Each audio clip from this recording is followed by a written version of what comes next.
प्रिय दर्शक मित्रों, ज्योतिष का सफर में नरेश गांधी का सादर प्रणाम। ये हमारा 262वां एपिसोड है जिसका नाम है नजदीक के दो स्थानों का संबंध। जी हाँ दोस्तों, आज हम नजदीक के पड़ोसी स्थानों का संबंध जानेंगे। कुंडली में कुल 12 स्थान होते हैं। हर स्थान के दोनों तरफ एक एक पड़ोसी स्थान भी होता है और हम भी जिस घर में रहते हैं उसके दोनों तरफ कोई ना कोई हमारा पड़ोसी बनकर जरूर रहता है। और पड़ोसी ही आधी रात को हमें काम में आ सकता है, क्योंकि हम पर अचानक कोई मुसीबत आ जाए तो वह हमें तत्काल मदद कर सकता है, या हम अचानक बीमार हो जाए तो पड़ोसी हमें तत्काल अस्पताल ले जा सकता है और हमारे दुख में वह सहाय कर सकता है। इसीलिए एक कहावत बनी है कि पहला सगा पड़ोसी, और ये सही भी है, क्योंकि हमारे रिश्तेदारों को हम तक पहुंचने के लिए देरी होगी, जबकि पड़ोसी हमारी सेवा में तत्काल हाजिर हो सकता है। हमारे पड़ोसी से हमारा दोस्ताना संबंध होंगे तो ये हमारे भाग्य की बात है, और पड़ोसी उसे ही अच्छे मिलते हैं जो भाग्यशाली होता है।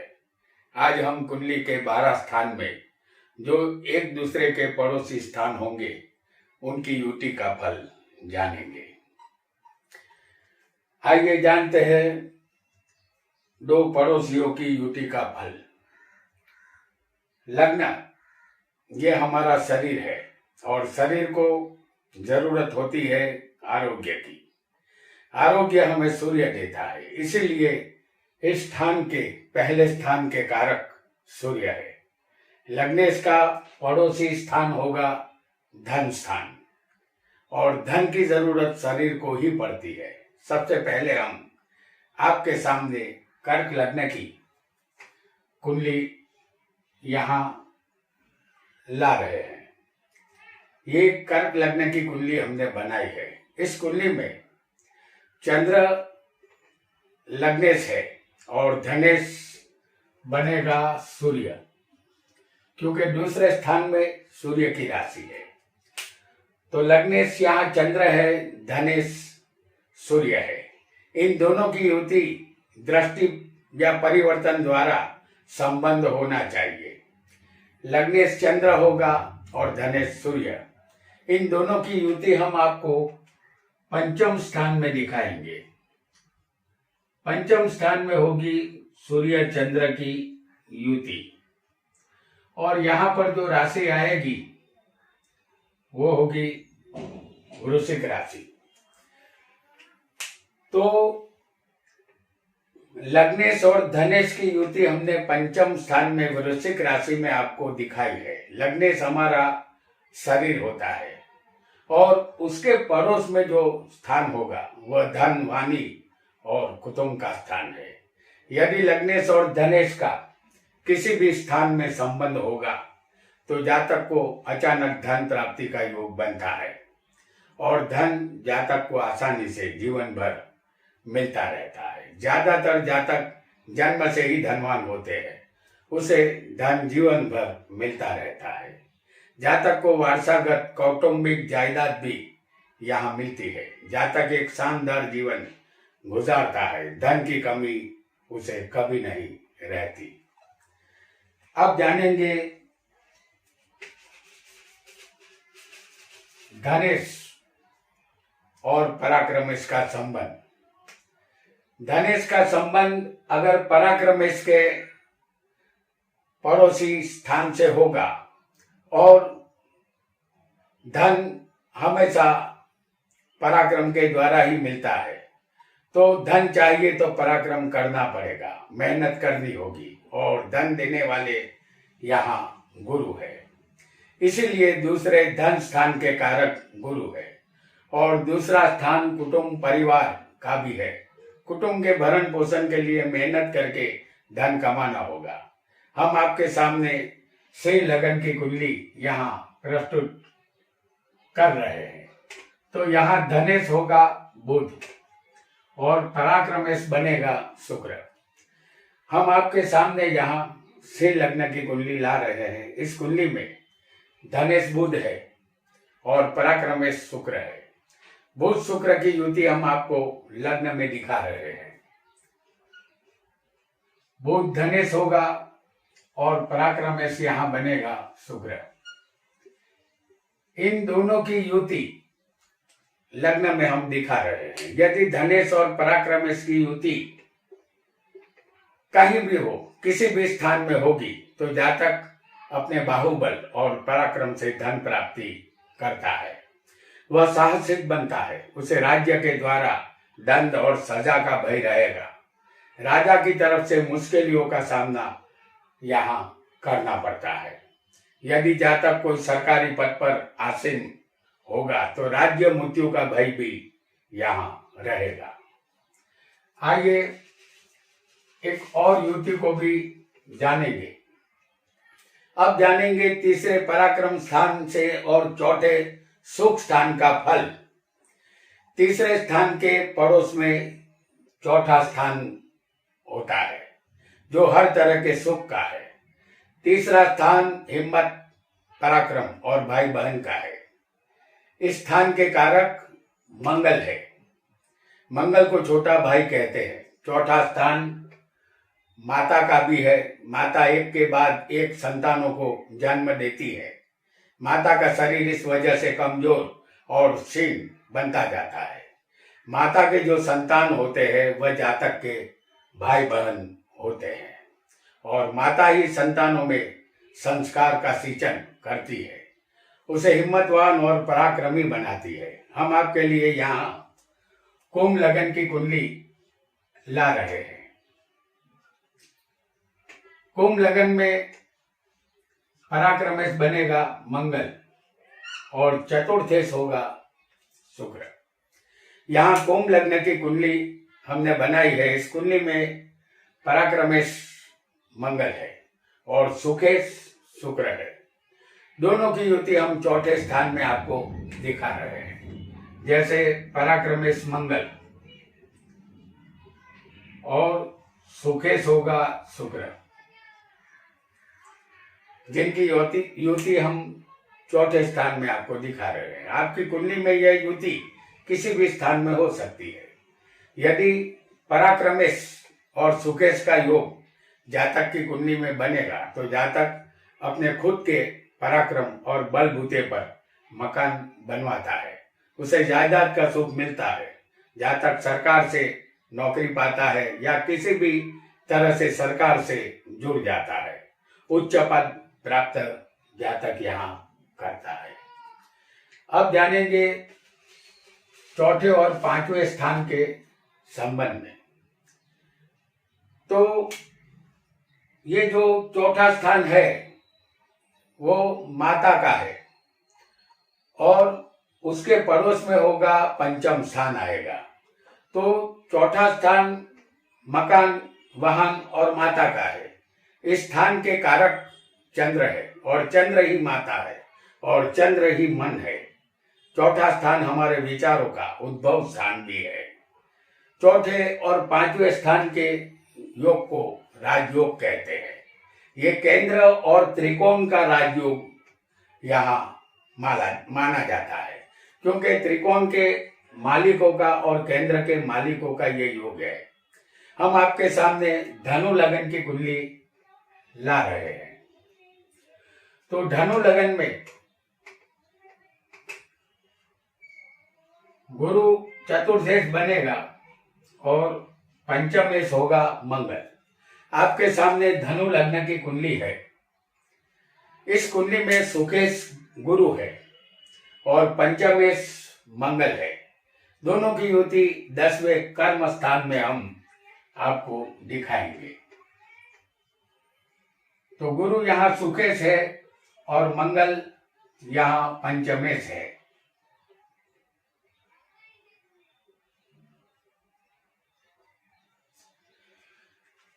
गुरु और मंगल की युति यहाँ कन्या राशि में हम दिखा रहे हैं आपको। दोनों की युति 10वें कर्म स्थान में होगी। ये उदाहरण कुंडली है। आपकी कुंडली में ये युति किसी भी स्थान में हो सकती है। यदि जातक की कुंडली में सुकेश और पंचमेश की युति किसी भी स्थान में होगी तो जातक बहुत समझदार, ज्ञानी और विद्वान होता है। वह बुद्धिशाली और उच्च शिक्षा प्राप्त करता है। राजयोग बनने के कारण सरकार में मंत्री पद जातक को मिलता है। वह हर तरह का सुख हासिल करता है। आइए एक और योग को भी समझेंगे।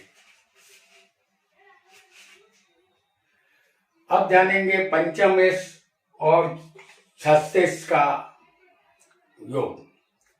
पंचमेश और पंचमेश के पड़ोस में छत्तीस छठा स्थान होता है और पंचम स्थान संतान, विद्या और प्रेम का है। स्थान के कारक गुरु है, ज्ञान के कारक है ये गुरु। बिना गुरु के ज्ञान नहीं मिलता। विद्या पंचम स्थान से ही मिलती है। शादी का रिश्ता भी गुरु ही लाते हैं और संतान भी गुरु ही देते हैं। आपके सामने हम तुला लग्न की एक कुंडली यहाँ पर प्रस्तुत कर रहे हैं। तुला लग्न पंचम स्थान में जो राशि आएगी वो कुंभ होगी और छठे स्थान में जो राशि होगी वो मीन होगी। तो ये तुला लग्न की कुंडली हम ला रहे हैं। इस कुंडली में पंचमेश शनि है और षष्ठेश गुरु है। ये दोनों पंचम स्थान में होंगे। जैसे हम आपको दिखा रहे हैं, शनि और गुरु, ये दोनों की युति पंचम स्थान में है। आपकी कुंडली में ये किसी भी स्थान में हो सकती है। हमने पंचम में दिखाया है। पंचमेश और षष्ठेश की युति जातक की कुंडली में होगी तो जातक की विद्या अधूरी छूट जाती है। संतान आत्मविश्वासी नहीं होते। कभी कभी संतान की हानि भी होती है। विनाश काल और विपरीत बुद्धि वाला जातक होता है। जातक उग्र स्वभाव का क्रोधी होता है। अपने दुश्मनों का वह नाश करता है। शत्रुओं का घमंड वह धूल में मिला देता है। अब जानेंगे षष्ठेश और सप्तमेश की युति। षष्ठेश के पड़ोसी बनेंगे सप्तमेश। तो छठा स्थान रोग, शत्रु और नौकरी का है। स्थान के कारक शनि और मंगल है। हम आपके सामने वृषभ लग्न की कुंडली ला रहे हैं। इस कुंडली में छठे के मालिक शुक्र बनेंगे और सप्तमेश होंगे मंगल। इस कुंडली में छठे के मालिक शुक्र है और सातवें के मालिक है मंगल। शुक्र और मंगल को हम छठे स्थान में आपको दिखा रहे हैं। इन दोनों की युति यहाँ पर छठे स्थान में हो रही है। ये युति आपकी कुंडली में कहीं भी हो सकती है। षष्ठेश और सप्तमेश की युति अच्छी नहीं मानी जाएगी। यदि ऐसी युति किसी भी जातक की कुंडली में होगी तो जातक की पत्नी हमेशा बीमार रहती है।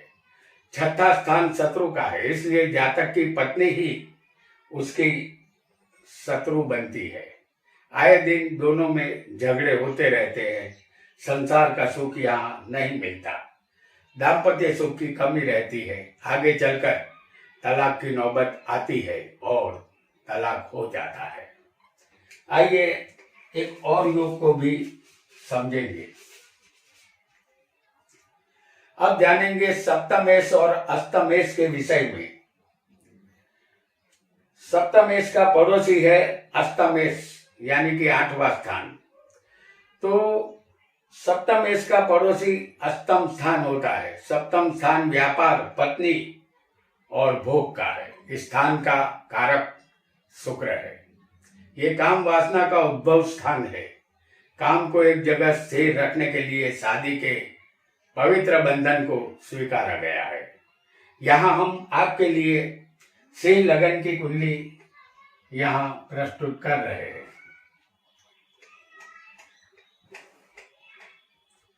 सप्तम स्थान में जो राशि होगी वो कुंभ होगी और अष्टम स्थान में मीन राशि आएगी।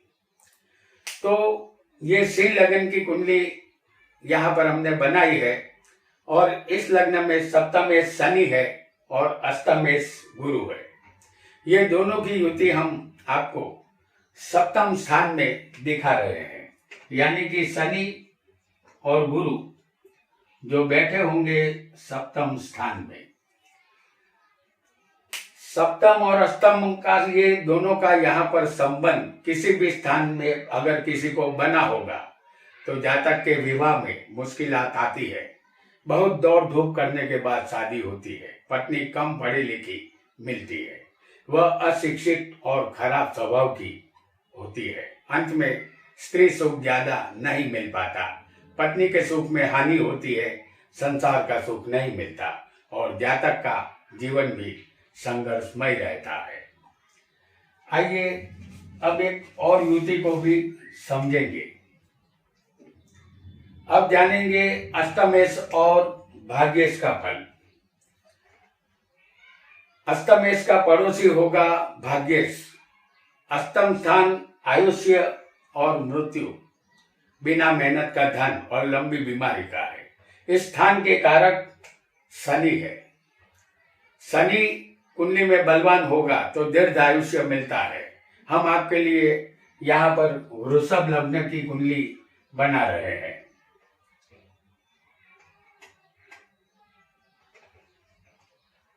तो यहाँ पर अष्टमेश बनेगा। हमने ये वृषभ लग्न की कुंडली लाए हैं तो इस कुंडली में अष्टमेश गुरु बनता है और भाग्येश यहाँ शनि है। गुरु और शनि को हम अष्टम स्थान में आपको दिखा रहे हैं। गुरु और शनि ये दोनों की युति अष्टम स्थान में हमने दिखाई है। आपकी कुंडली में कहीं भी हो सकते हैं। यदि अष्टमेश और भाग्येश की युति होगी तो जातक कितना भी अमीर क्यों न हो, उसका धन चला जाता है, संपत्ति जायदाद बिक जाती है, जातक कर्जदार और मोहताज बनता है, भाग्य कम साथ देता है, वह एक धर्म भ्रष्ट जीवन गुजारता है, धर्म में आस्था जातक की नहीं होती, उसे अपने पिता का सुख भी कम ही मिलता है। आइए अब एक और योग को भी समझेंगे। ये योग होगा भाग्येश और कर्मेश का संबंध। भाग्येश का पड़ोसी होगा कर्मेश। भाग्य स्थान पिता, धर्म और तीर्थ यात्रा का है। इस स्थान के कारक सूर्य और गुरु है। हम सब जानते हैं कि बिना भाग्य के कुछ नहीं होता। भाग्य के बिना सारे दाव उल्टे पड़ते हैं। जो भाग्य करता है वैसा कोई नहीं करता।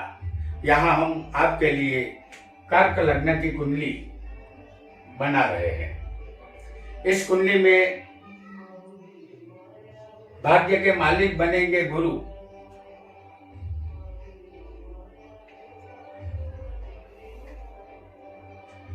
भाग्य में जो राशि आएगी वो मीन राशि होगी और दशमेश मंगल बनेंगे।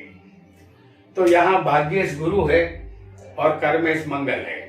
यहाँ भाग्येश और कर्मेश राजयोग का निर्माण करते हैं। इसे केंद्र और त्रिकोण के मालिक का योग कहते हैं और उसे राजयोग कहते हैं। भाग्येश और कर्मेश गुरु और मंगल को हम दिखा रहे हैं 10वें स्थान में, यानी कि मंगल और गुरु इन दोनों की युति 10वें स्थान में होगी। यदि ऐसा योग बनेगा कर्मेश और भाग्येश का, ये एक राजयोग है। जातक की कुंडली में ऐसा योग होगा तो जातक मान सम्मान का अधिकारी बनता है, उसका रुतबा बड़ा होता है, वह समाज में उच्च स्थान प्राप्त करता है, धन और सत्ता उसे मिलती है। राजयोग की वजह से प्रधान पद भी यहाँ वो हासिल करता है और वह भाग्यशाली बनता है। आइए एक और योग को भी हम यहाँ समझेंगे।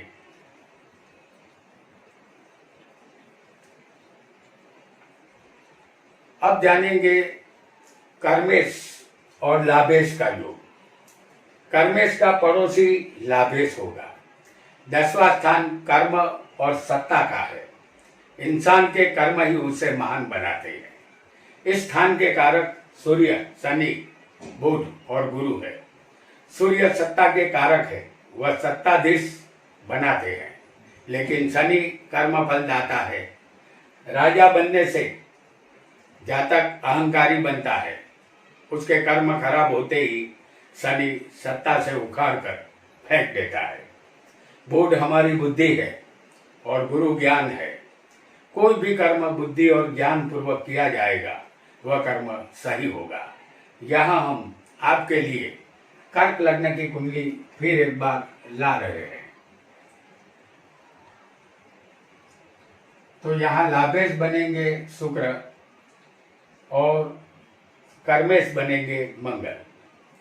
तो इस कुंडली में कर्मेश मंगल है और लाभेश शुक्र है। ये दोनों होंगे लाभ स्थान में। जैसे हम फिर एक बार आपको दिखा रहे हैं, मंगल और शुक्र, इन दोनों की युति कर्म स्थान में हुई है। कर्मेश और लाभेश की युति है। ये युति किसी भी स्थान में होगी तो जातक बेशुमार संपत्ति का मालिक बनता है। अनेक व्यापार धंधा वह करता है। अधिकार, सत्ता, धन वह प्राप्त करता है। उसे नाम और प्रसिद्धि मिलती है।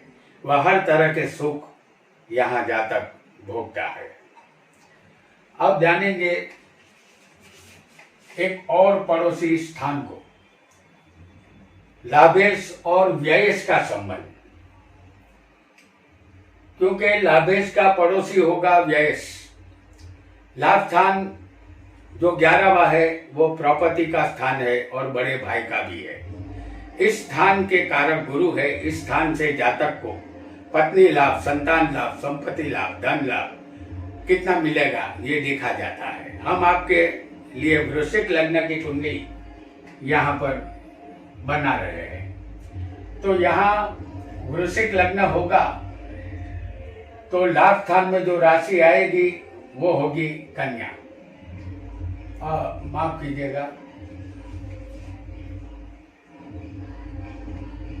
12वें स्थान में शुक्र की राशि होगी और लाभ स्थान में होगी राशि कन्या। इस कुंडली में लाभेश बुध है और व्ययेश शुक्र है। ये दोनों की युति हम आपको लाभ स्थान में दिखा रहे हैं। जैसे बुध जो लाभेश है, शुक्र जो व्ययेश है, तो लाभेश और व्ययेश का योग इस कुंडली में कहीं भी बना होगा तो जातक बहुत ही खर्चीला होता है। आय से ज्यादा खर्च करने से वह कर्जदार बनता है। धन का संग्रह या बचत नहीं कर पाता, लेकिन वह कर्ज लेता चला जाता है और खर्च करता रहता है। धन संबंधित सुख उसे यहाँ नहीं मिलता। आइए एक अंतिम युति को भी समझेंगे। अब जानेंगे व्ययेश और लग्नेश का संबंध।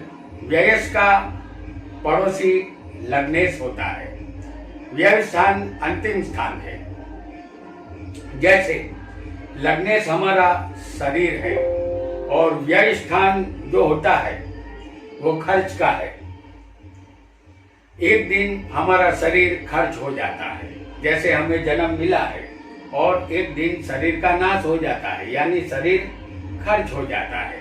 इस स्थान के कारक शनि है। व्यय जो 12वां स्थान है ये मोक्ष, व्यय और जेल यात्रा का है। इस स्थान के कारक शनि है और इस स्थान से दुख ही हासिल होता है। हम आपके लिए कर्क लग्न की कुंडली यहाँ पर ला रहे हैं। तो यहाँ व्ययेश होगा बुध और लग्नेश होगा चंद्र। तो ये कर्क लग्न की कुंडली है। इस कुंडली में व्ययेश बुध है और लग्नेश चंद्र है। ये बुध और चंद्र हम आपको दिखाते हैं 12वें स्थान में। बुध 12वें होगा और चंद्र भी 12वें होगा, यानी कि लग्नेश और व्ययश की ये युति है। ये युति किसी भी स्थान में होगी तो जातक की कुंडली में दैन्य योग बनाती है। जातक कौड़त दरबार की सीढ़ियां चढ़ता है, धन का नुकसान और मान हानि जातक को होती है। अपने देश में जातक का भाग्य नहीं खुलता, परदेश जाना पड़ता है। जातक को जेल यात्रा का योग भी यहाँ बनता है। तो दर्शक मित्रों, आज हमने कुंडली में एक दूसरे के पड़ोसी स्थानों में होने वाला संबंधों का फल जाना। आज इतना ही। आपका बहुत बहुत धन्यवाद।